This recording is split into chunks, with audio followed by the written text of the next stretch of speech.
Hai, halo, selamat malam teman-teman semuanya. Yap, balik lagi di Dikdok Diskusi Karo Dokter episode 110 malam hari ini. Agak malam, udah pada tidur kali ya. Udah jam 21.30 WIB nih teman-teman. Dan malam hari ini kita masih tetap dalam program live Instagram Marathon 100 hari Dikdok. Oke, malam hari ini udah episode 110 dan kita masih kurang 29 hari lagi untuk maratonnya. Jadi thank you buat teman-teman yang masih ikutin live Dikdok nih. Ada Kalia, hai Kalia, selamat malam. Makasih ya udah selalu nonton. Nah, malam hari ini kita akan ngobrol sama Dokter Dewi Wulansari, teman-teman. Menarik banget topiknya. Kenapa? Karena ini adalah request langsung dari Dokter Dewi. Ternyata uh, buat teman-teman mungkin yang merokok, terus sekarang kita sekarang juga lagi masa puasa nih, lagi puasa. Jadi ternyata ada loh bahayanya kalau buka puasanya itu langsung merokok. Kenapa? Nanti kita akan ngobrol sama dokter Dewi Wulansari. Oke, teman-teman boleh banget untuk ajak teman-teman yang lain buat nonton live Instagram kita malam hari ini. Jujur aku udah ngantuk sebenarnya, cuman kita ya oke lah, mari kita hajar hari ini. Kita undang langsung dokter Dewinya ya, sebentar ya.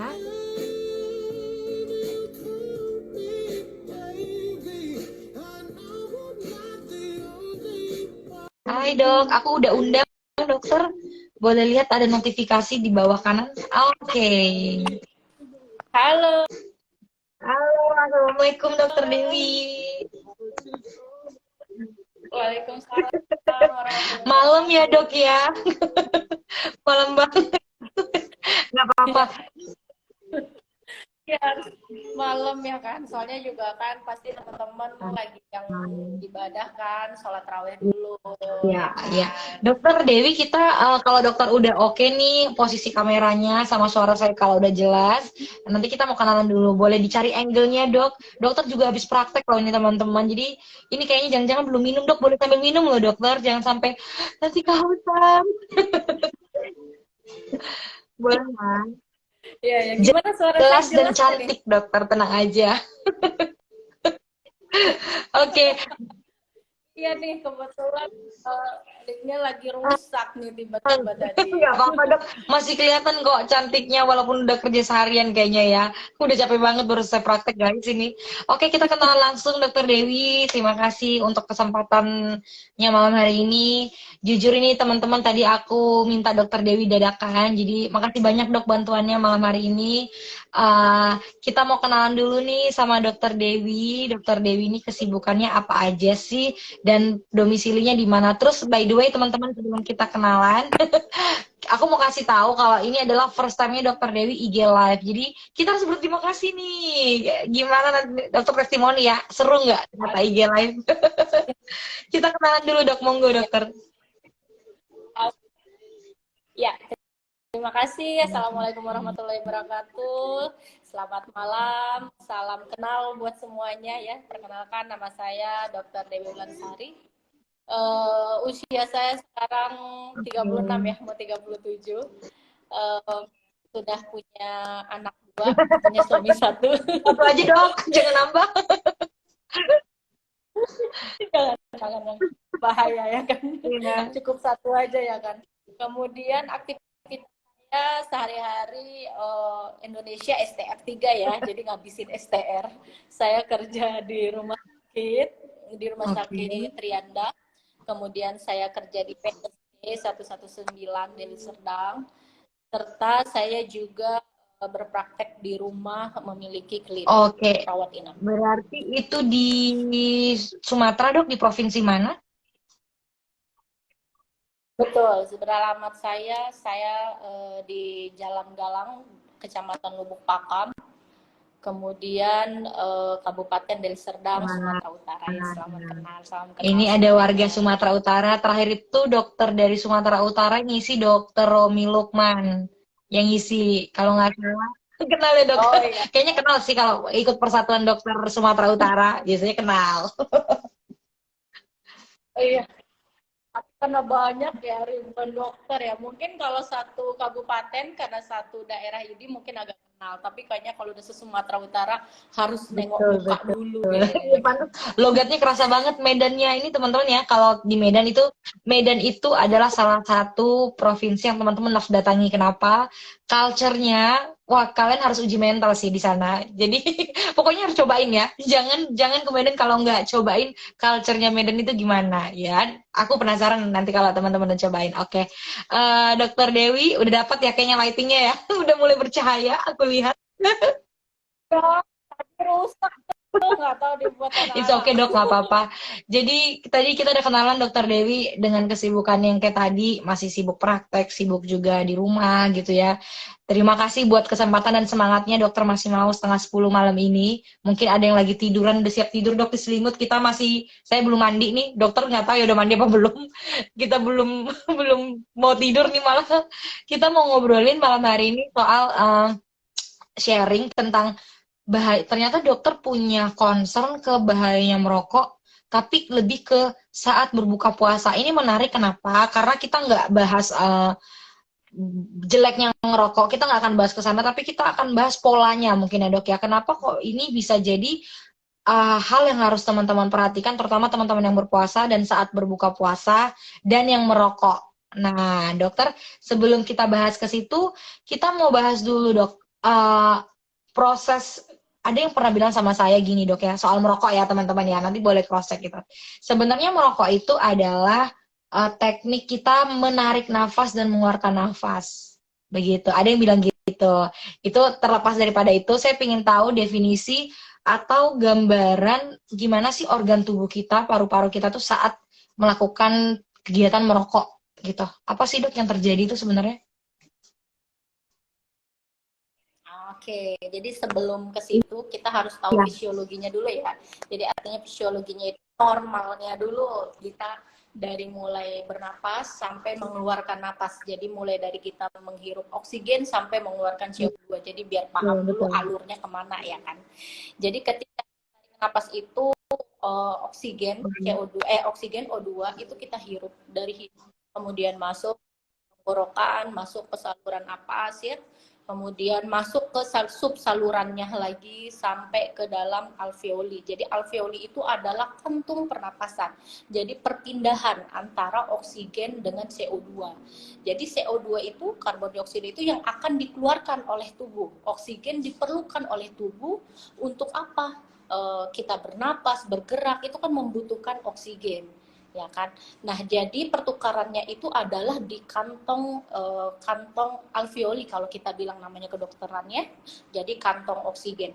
Nah, di situ nanti bertukar CO2 yang dibawa oleh darah, kemudian oksigen yang dihirup itu bertukar. Jadi oksigen yang masuk ke dalam darah, CO2-nya dikeluarkan kembali. Nah, seperti itu. Nah, konsep merokok juga kan seperti itu ya, dihisap. Jadi sebenarnya kandungan asapnya itu yang mengandung nikotin. Nah, bahayanya kalau nikotin itu terhisap masuk ke dalam tubuh kita, kemudian dia mengendap di salurannya, bahkan sampai di alveoli-alveolinya. Nah, mengendapnya itu cukup lama. Kalau baru sekali, dia jaraknya cuma 8 jam. Nah, kalau udah berulang-ulang kali kita merokok, yang awalnya mungkin cuma setipis, lama-lama menumpuk. Nah, itulah yang menjadi gangguan. Jadi bisa seperti yang tertera ya, ada gangguan jantung, kemudian impoten, bahkan sampai menyebabkan impoten dan lain-lainnya. Nah, ini cuma seringnya nih kan kebiasaan nih ya kan. Kenapa pada waktu kita puasa nih ya kan bisa menahan itu, ya nggak? Karena memang merokok itu diharamkan waktu puasa, nggak boleh merokok kan gitu ya. Tapi bapak oh nahannya ya kan berapa jam, dari jam 5 sampai jam 10.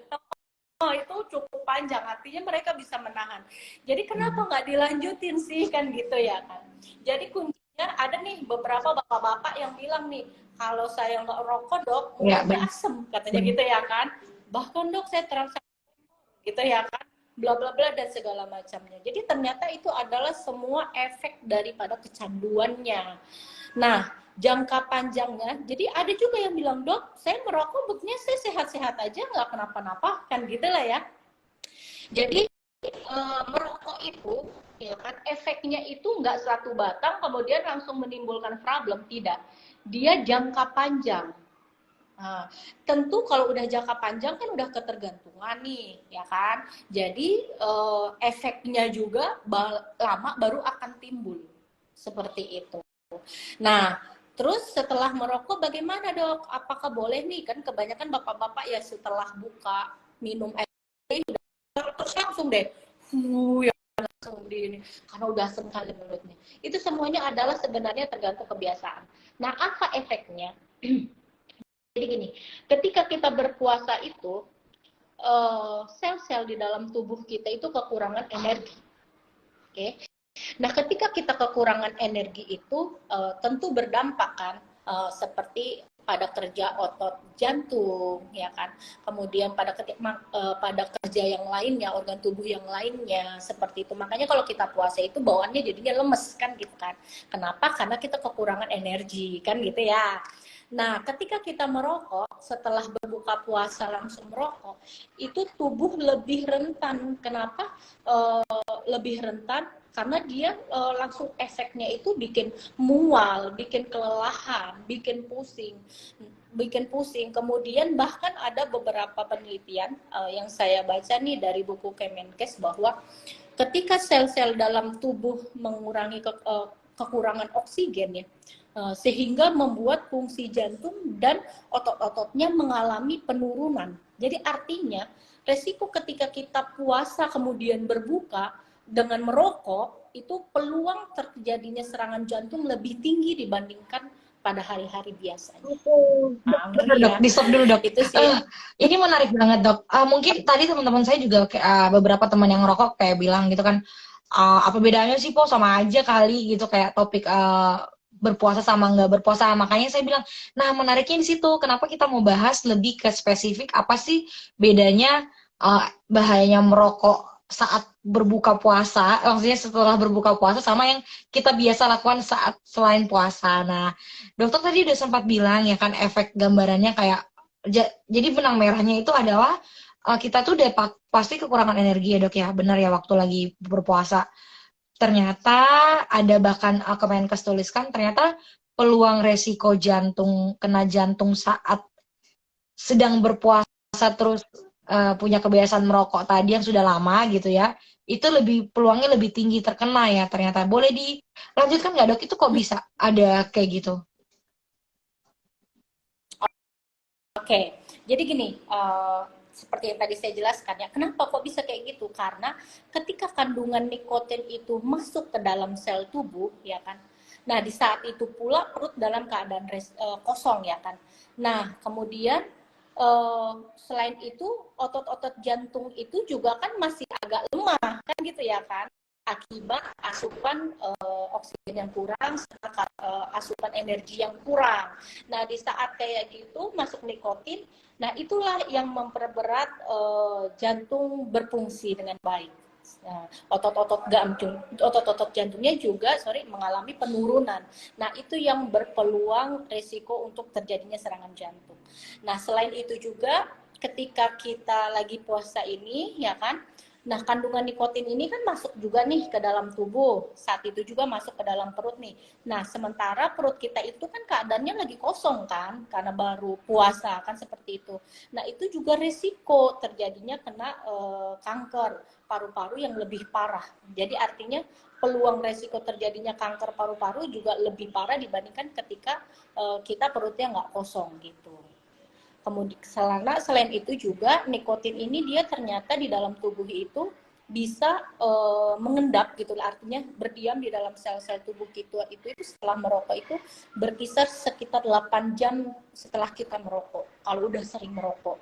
Jadi semakin banyak endapannya di dalam tubuh itu akan berdampak besar terhadap resiko serangan jantung serta efek daripada kanker paru-paru. Oke, Nah, kenapa dok?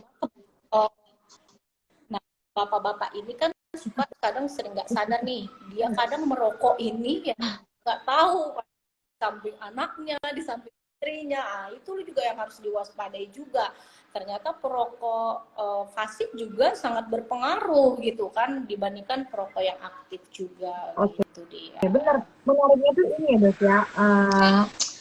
Kenapa pas puasa kita bisa nahan rokok gitu ya, orang yang merokok dari mulai dari mulai udah sahur gitu terakhir ngerokoknya sampai nanti berbuka lagi itu bisa tahan, tapi kenapa pas hari-hari biasa kayaknya nggak bisa banget menahan, yang kayak kata dokter tadi mungkin kayak rasanya katanya nggak enak, rasanya pahit lah, atau bawaannya lapar pingin makan gitu ya kan, atau kalau habis makan katanya kurang afdol, kayak nggak enak lagi tuh mulut itu terasa. Nah dok, mungkin kan ada disarankan juga ya dok ya, kalau saat berbuka puasa itu katanya sebaiknya misalnya jangan langsung makan berat, minum air dulu, maksudnya batalkan dulu puasanya, lalu nanti kita makan yang kecil dari ringan, ringan, sedang, baru ke berat. Nah, sekalipun misalnya dok ya, kan nggak mungkin Ya, ya habis nonton ini saya juga nggak yakin langsung ada yang baik dokter saya akan berhenti merokok mulai besok. Kayaknya itu impossible.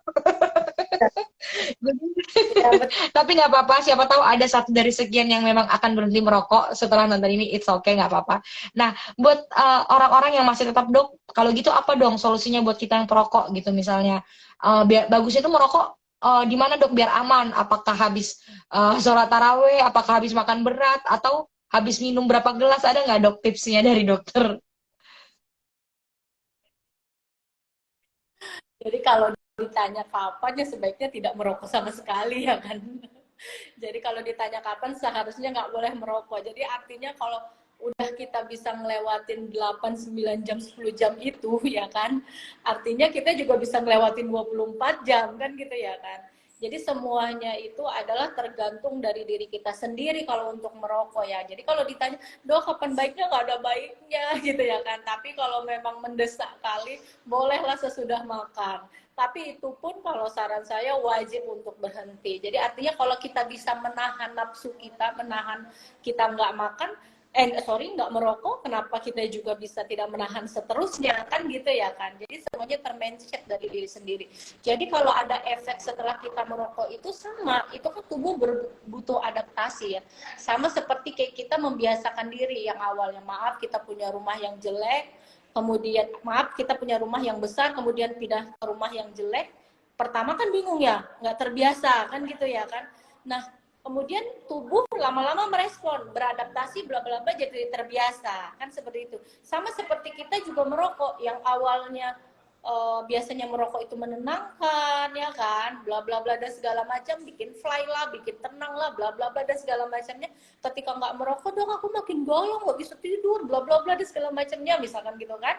Nah itu tubuh akan beradaptasi, dan tentu kalau kita udah merokoknya bertahun-tahun tentu hilang efeknya juga akan butuh waktu gitu ya kan. Nah kemudian gimana baiknya nih setelah puasa dok gitu ya kan, sebaiknya jangan merokok, tapi kalaupun boleh jangan setelah buka puasa jangan langsung merokok, sebaiknya makan dulu. Nah tips yang baiknya selain itu juga nih, banyak kasus juga kan setelah kita puasa ini banyak nih sakit-sakit perut bla bla dan segala macamnya nih. Jadi setelah buka puasa sebaiknya minum air putih hangat. Kemudian kita makan yang manis seperti buah kurma, mengikuti sunnah Rasul ya, yang ganjil, misalkan 3 biji, 5 biji, atau 1 biji ya kan.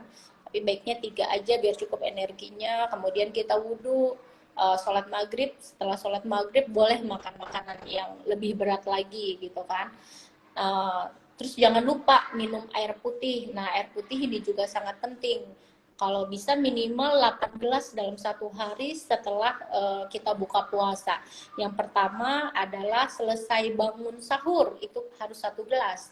Kemudian selepas kita sahur 1 gelas. Kemudian saat kita berbuka puasa 1 gelas. Kemudian setelah kita sholat maghrib 1 gelas.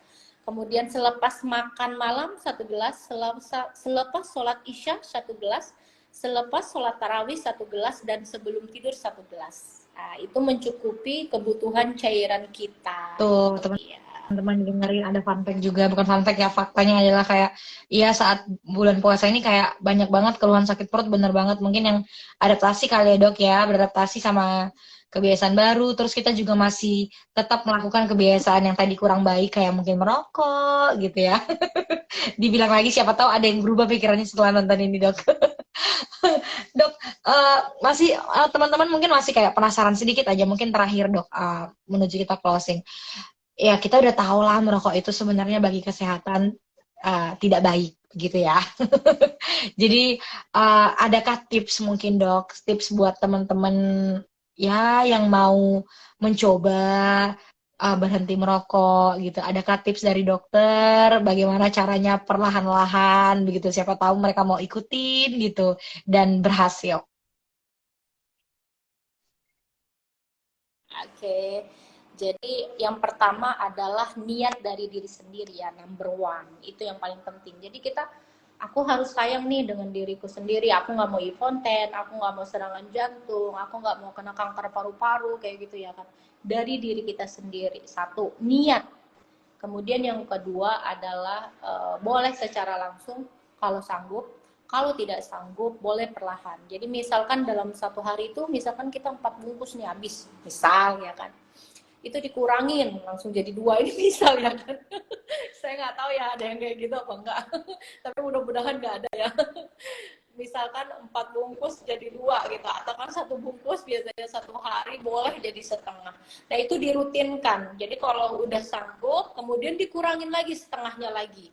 Misalkan jadi 3 batang, selanjutnya dikurangin lagi menjadi 2 batang, selanjutnya dikurangin lagi 1 sampai terakhir berhenti total.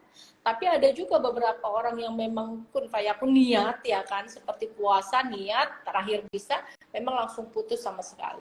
Biasanya ada efeknya. Biasanya kalau orang yang benar-benar berhenti itu ketika dia memang mengalami sakitnya, atau yang kedua adalah lingkungan keluarganya yang kena kanker paru bla bla bla, itu biasanya langsung memicu dia untuk aku harus berhenti, sayangi diriku dan keluarga. Oke.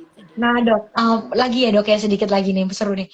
Faktanya juga biasanya banyak nih teman-teman yang berhasil saat bulan puasa ini kayak misalnya memang bener-bener setelah bulan bulan puasa dan mungkin 2 bulan setelah bulan puasa emang nggak merokok dok kayak berhasil, tapi biasanya nanti bulan keempat, bulan kelima balik lagi. Nah, biasanya pengingat apa yang bisa dokter ingetin ke teman-teman yang tadi udah sempat punya kebiasaan lumayan mengurangi bahkan berhenti merokok supaya dia ingat lagi ke tracknya. Ingat loh ini, jangan jangan nunggu puasa lagi nih tahun depan biar nggak ini lagi. Ya, jadi gini, kecanduan itu adalah ketika kita udah berhenti kemudian candu lagi, itu biasanya ada faktor pendukung. Misalkan lingkungan itu sangat berpengaruh. Jadi misalkan pergaulan kawan ya kan, pergaulan teman ya kan, kemudian kondisi sesuatu yang mungkin misalkan agak stres terus pelariannya ke situ gitu ya kan. Nah hal-hal yang kayak gitu kalau udah niat di hati untuk berhenti, itu pasti akan berhenti. Jadi godaan apapun akan bisa terlewati sih, godaan apapun. Jadi karena adalah niatnya kan gitu ya kan, kun payahkum ya kan. Jadi dia niat, aku harus berhenti, niat pokoknya nggak ada alasan apapun ceritanya nggak gitulah ya kan. Nah itu dia akan nggak. Jadi kalaupun udah niat ternyata godaannya besar, makanya hindarilah gitu ya kan. Hindari hal-hal yang misalkan ada kawan nih lagi ngumpul pada ngerokok, sini lu gabung ya kan, agak ya nantilah kita gabung ya misalkan seperti itu. Hal-hal kayak gitu perlu. Jadi ternyata lingkungan itu berpengaruh gitu ya kan. Terus tip yang terakhir itu adalah lebih mendekatkan diri kayaknya ya. Jadi artinya kan ini walaupun pro dan kontra ya, merokok ini secara segi agama pro dan kontranya itu ada yang membolehkan kan ada yang mengharamkan gitulah ya kan. Kalau versi saya pun segala bentuk apapun kalau yang sekiranya bakat membahayakan kesehatan, menurut saya haram. Itu menurut saya ya. Jadi pro dan kontra itu kan ada ya kan. Jadi artinya kalau nggak sehat ngapain harus dilakukan gitu kan. Seperti hammer kan, seperti minuman alkohol. Kalau tidak sehat kenapa harus diminum, kan mengharamkan. Sama. Ini juga kan tidak ada mubahnya, tidak ada keuntungannya ketika kita merokok di dalam tubuh. Malah yang ada malah nambah penyakit kan seperti itu. Jadi artinya menurut saya itu haram. Jadi nggak usah dipakai. Oke, ini benar-benar terakhir ya dok, pertanyaan dari saya benar-benar terakhir, janji udah mau jam 10. Eh, dokter kan praktek di 3 tempat, maksudnya apalagi mungkin sudah sering melewati bulan puasa ini, tahun lalu, tahun lalunya lagi gitu. Nah, mungkin selama masa puasa ini, Dok, ada nggak sih kayak dokter menemukan pasien yang memang dia akhirnya mengalami sesuatu pada kesehatannya dan ternyata akarnya adalah karena kayak tadi kebiasaan merokoknya ini, Dok. Tapi di masa puasa ya, ada nggak, Dok, menemukan itu? Kayak pasien ngeluh gitu.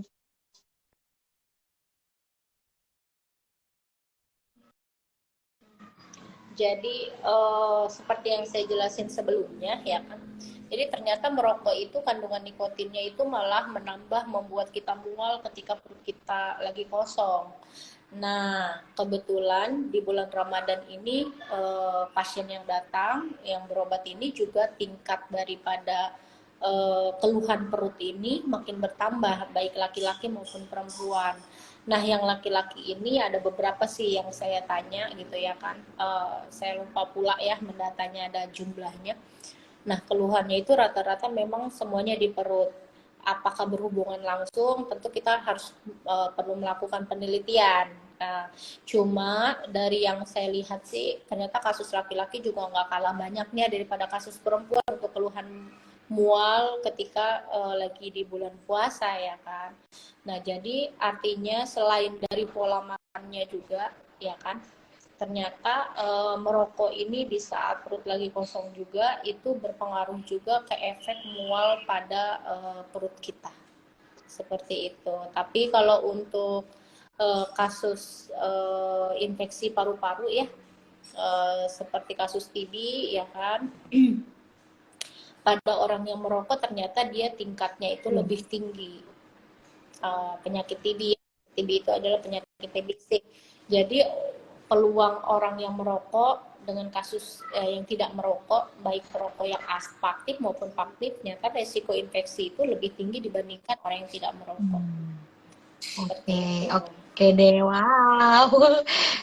Kita berharap ya dok ya, semoga habis nonton ini teman-teman tadi yang udah punya niat mungkin menjadikan momen puasa tahun ini menjadi momen untuk mencoba berhenti merokok. Semoga niatnya apa ya benar-benar tercapai gitu. Semoga juga segala godaannya bisa dikalahkan gitu ya dok ya. Dan buat teman-teman yang masih menunda, tahun depan aja lah dok, saya berhenti merokoknya. Tahun bulan ini janganlah puasanya gitu ya. Mari dicoba, masih ada 10 hari lagi ya kayaknya puasa gitu, 910 hari lagi. Jadi boleh dicoba, siapa tahu berhasil, nggak ada ruginya buat kesehatan kita. Dokter Dewi, terakhir kalau teman-teman ini mau konsul sama Dokter Dewi, mungkin yang nggak bisa ke Medan, bisanya konsultasi di mana, atau kalau yang di daerah Medan atau Sumatera Utara sekitarnya bisa ketemu Dokter Dewi lewat mana aja dok, silahkan dok diinfoin. Oke, terima kasih. Jadi buat teman-teman semuanya nih yang pengen konsultasi perihal kesehatannya ya, boleh kalau untuk yang wilayah Deli Serdang, Medan dan sekitarnya. Saya berpraktek di klinik Pratama Davina, Jalan Galang, Kelurahan Cemara, Kabupaten Deli Serdang, Sumatera Utara. Nah, buat teman-teman yang jauh nih, saya juga ada aplikasi ya untuk sharing secara online ya kan di YesDoc, boleh add saya di Dokter Dewi Wulansaris. Ditunggu ya semuanya. Boleh tuh teman-teman, dan boleh follow, kayaknya ada Instagram klinik dokter juga ya. Nanti boleh dilihat di Instagramnya Dokter Dewi, boleh follow IG-nya Dokter Dewi juga @dokterdewi. Nanti mungkin boleh DM dulu kalau malu-malu gitu ya, mau ngobrol, tanyain apa yang tadi mau ditanyain. Siapa tahu Dokter Dewi bisa bantu. Begitu. Dokter Dewi, terima kasih banyak ya buat Boleh. sharingnya malam hari ini. Sudah malam, udah jam 10. Semoga bermanfaat ya dok. Dokter Dewi ini tetap cantik kok walaupun kita udah mau kelar. Semoga dokter juga semangat di sana. Semoga puasanya juga lancar gitu ya dok ya. Teman-teman yang puasa juga semoga lancar. Oke deh teman-teman, gak kerasa kita udah di akhir acara nih. Besok kita masih ada Instagram Live Marathon dengan dokter yang lain, dengan topik yang lain. Jangan lupa nonton besok. Kalau gitu saya dan dokter Dewi pamit. Selamat malam semuanya. Terima kasih. Dadah. Thank you dokter. Dadah. Salam ya dok sama orang Medan. Bye. Oh, sama. Ditunggu. Dadah dok.